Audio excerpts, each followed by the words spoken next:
keeping you up to date with everything rugby league. This is the Final Hooter. We're talking about rugby league, and as always in this first hour, it's all about the black and whites as we talk Widnes between now and about 7:30 then to finish the second half of the big hour on Radio General on the Wednesday night for the Final Hooter. It's all about the Primrose and Blue. We'll hear from Tony Swift and Richie Myler in the second half hour of this show, but in the first half hour we're going to hear from Dennis Betts and Cameron Phelps. Now, Widnes went into round 5 of Super League, or round 4 for the Black and Whites, on the back of 3 straight wins against the Broncos, against Huddersfield Giants and Salford Red Devils. And they said the City Reds. Everybody's been doing that. The Red Devils. Unfortunately for the Black and Whites, it all came to a shuddering halt at Headingley on Friday, didn't it? It did, yeah, but only in the second half. The first half, very competitive. Leeds scored just 2 tries through Jones Bishop, who's played his first game of the season for the Leeds club and come up with a good couple of finishes, to be honest. I've seen them and they were really top-class finishes, to be honest. And when Leeds can rest a player of Ryan Hall's stature and just bring someone in like Jones Bishop, but it just shows what armament they've got in the ranks, doesn't it? And as I mentioned, Widnes really competitive in that first half. They kept it nice and tight and trailed just 10 points to 0. Unfortunately, in the second half, that was where things fell apart a little bit. They saw 5 tries conceded through. Let's have a look here. I've got Watkins, Bailey, Sinfield. It's not often Sinfield scores, is it? But he's certainly gone over for a try there against Widnes. Burrow and Jones Buchanan, with Sinfield kicking 5 goals from 7. There was only a late response from Widnes. That came via Reece Hambry, courtesy of a bit of a break from Kevin Brown and a pass that ended up coming off the knees straight into the arms of Hambry, and over he went. But unfortunately, with Danny Tickle having to leave the field injured, it meant that his goal kicking went west, and they passed it on to young Owens, who did a good job of it last season, didn't he? But he missed the conversion, and unfortunately, just before the end, Widnes lost the linchpin really over the course of the opening part of the season, Joe Mellor, with a suspected dislocated shoulder. So that's a horrible end to a game for him, and could mean that he sits out some extended period of time, couldn't it? So not a great result for Widnes Vikings, but I'll be honest with you, was it expected Widnes were going to go to Headingley and get the win? Well, they've not won in 12 years down there, or the last 12 years, so, you know, the answer would be that Leeds were always going to be heavily fancied for it. I mean, they've got a wonderful backline this season, haven't they, Leeds? I mean, when the likes of Jones Bishop is waiting until the 5th game of the Super League season to be playing his first game of the year, wow, that tells you that they've got competition all over the park, and, you know, very, very experienced, very exciting backline. Widnes did well. They did really well to hold them. They just need to find a little bit more strike from somewhere, but I feel that it's coming. The Vikings have been really competitive over the first 3 or 4 weeks of the Super League campaign, and, you know, hey, it was expected, I suppose, going to one of the big boys and ending up with a bit of a tonking. Put it this way, at least it wasn't 60 or 70 points like it has been in previous years. In round 5 of Super League, there were wins for Huddersfield Giants, who defeated Bradford Bulls 66-18. Hull FC lost out to Castleford 19-16. Wakefield defeated the London Broncos 50 points to 22. Wigan Warriors got back to winning ways, winning Hull Kingston Rovers 34-20. Salford Red Devils lost out to Warrington 28-12. We'll reflect on that in the second half of the Final Hooter. And finally, St Helens defeated Catalan Dragons 40 points to 22. And I suppose for Widnes Vikings, it will give them some hope, knowing that Castleford Tigers beat Hull FC. Bear in mind Widnes goal there on Sunday. Yeah. I mean, they've come up with a game plan there, haven't they, Castleford? They played really well over their opening part of the season. Probably fighting a bit above their weight, to be honest, at the minute. But yeah, I think they've done really well. And as far as Hull goes, they're a real up and down side, aren't they? You never know which Hull is going to turn up. Is it going to be the one which can string together some scintillating attack, or is it going to be the dodgy one that we saw against Catalan Dragons, which conceded 34 points? Hey, you just never know, do you, with Hull? And I think that Widnes can go there full of hope, despite missing the obvious talents potentially of Mellor and even Danny Tickle as well, because, you know, I think they're a much improved outfit this season, Widnes. Widnes, and so it's proving so far with the results that they've had. Certainly got a lot more strength in depth this time round, haven't they? I mean, the loss of Mellor and Tickle, they've had Dennis Betts getting really frustrated and really scratching his head wondering how to fill those voids. But when you've got the likes of Patrick Arvan who can come in and do the job, and also you can push Reece Hambry up from full-back to the half-back role, he's got plenty of options, hasn't he? And definitely in the pack as well. You could even drop a Danny Craven into the half-back role, couldn't you? Or move up a Lloyd White, for example. I know he's played a bit of half-back in his time. So, there are several options there, probably more so than there has been in previous years for Widnes, like you was mentioning. And, I see no reason why they can't go on another winning run, to be honest. Whether they'll come up against Hull, whether Hull will be up for it or not, I don't know. That's the great, as I said, the great kneeling men of Super League, aren't they, Hull, really, in a lot of respects? Certainly are. Anyway, we promised you Dennis Betts. Let's get his reaction from that defeat at the hands of Leeds and look ahead to the big game on Sunday at Hull FC. Our man Steve Mann caught up with Dennis Betts early this week. Well, with his Vikings coach Dennis Betts, before we talk about your forthcoming home game, your thoughts on the defeat at Leeds? It was. Lads were really frustrated, and I'm not sure we played well enough to deserve a victory. But like I say, the scoreline is a little bit lopsided against how well we performed. I thought it was a very tight game, and Leeds do what Leeds do. They got their nose in front of the crowd, got behind them. The band started playing in the stand, and it just points just came very, very quickly. But overall, I've reviewed it and looked at it. We did some really good things. We're still working hard for each other.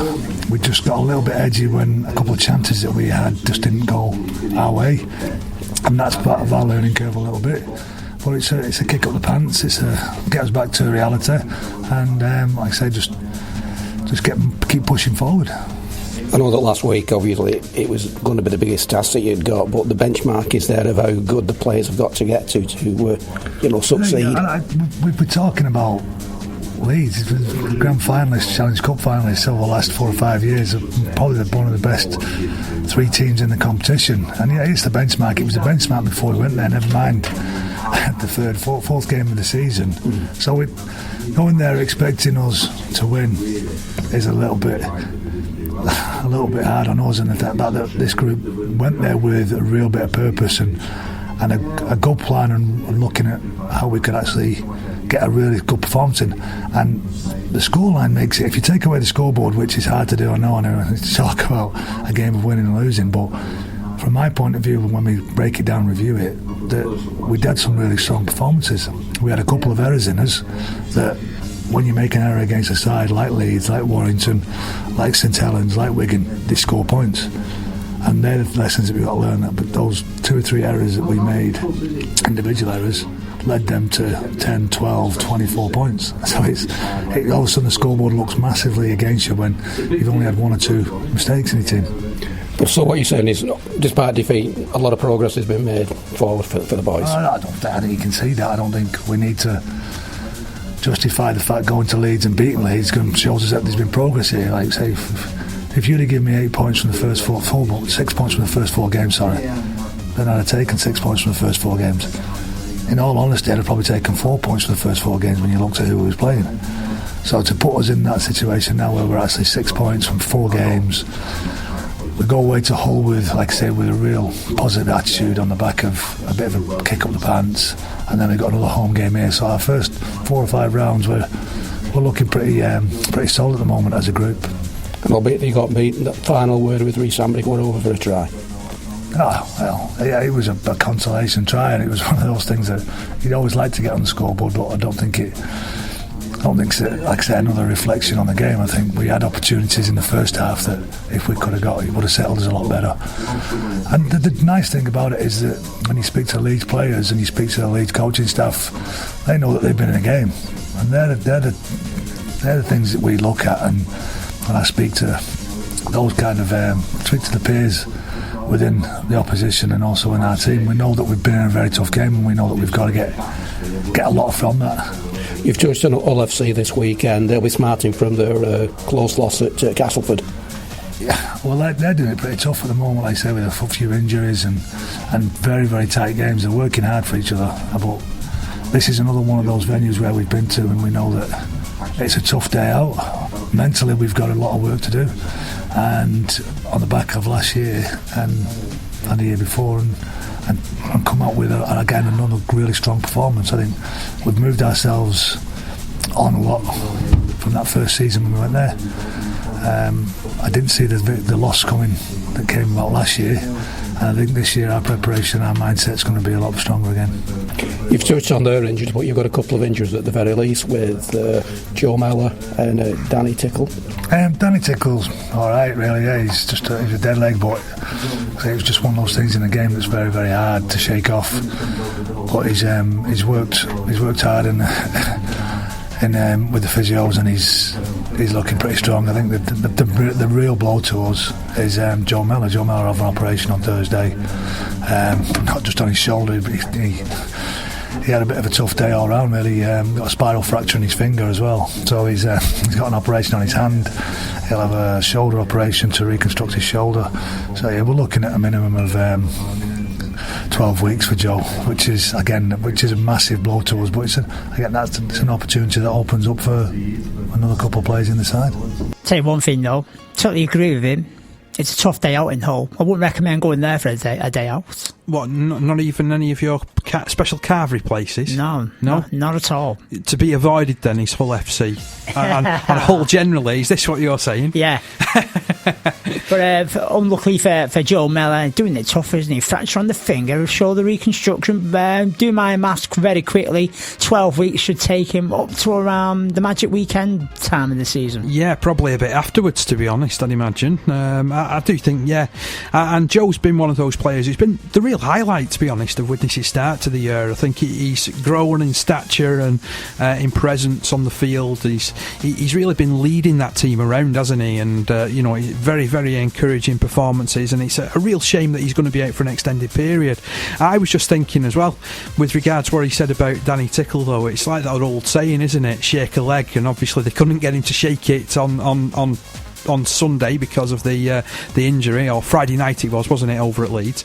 But fortunately it sounds like they've been able to do a job on him during the week, and he's going to be able to take his place at Hull against his former side, of course. I look forward to that challenge, won't he? But Widnes, lost out to Leeds, but season going so well at the minute, and like Dennis Betts said, give me 6 points at the start of the 4 games he played, he'd rip your arm off. Listen, I mean, coaches... So would I. Coaches are a canny lot, aren't they? Obviously, they'll have looked at the fixture list and they'll have been thinking, right, where are we going to pick up points? Realistically, where can we aim at to get victories at over the course of the season?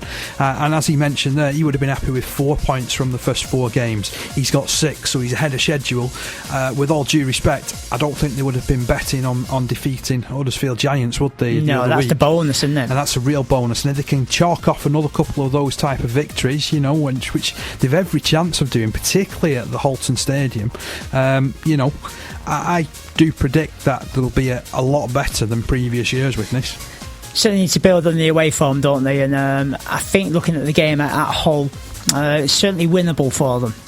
It is, with Hull's injury list at the moment. I know they're going through the horrors. I noticed that they handed a debut last weekend to Liam Colburn, the former Wigan and London winger.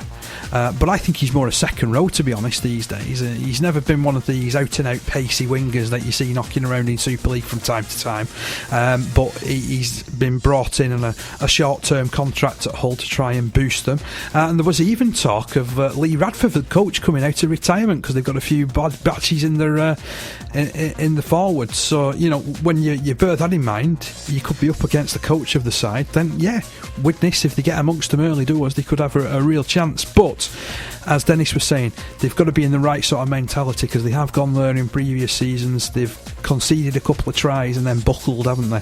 So as long as that doesn't happen, and I don't think it will somehow, because the writing was against them over at Headingley, and yes, they conceded 5 second half tries, but last season that would probably have been 9. The season before it would have been 12, wouldn't it? So without a doubt, the improvement that Widnes are showing, they're certainly benefiting from the long term vision that Dennis Betts has for the side at the minute, aren't they? We mentioned mentioned Danny Tickle making a return to Hull FC on Sunday with his new team Widnes. Cameron Phelps had a stint with Hull FC, and Widnes were boosted by his return in the defeat at the hands of Leeds Rhinos. So that kind of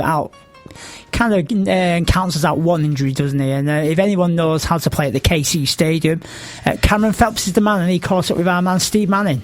Well, Widnes Vikings, Cameron Phelps. Unfortunately, the unbeaten rule's gone, but it's a worthy side at Leeds Rhinos. Yeah, definitely.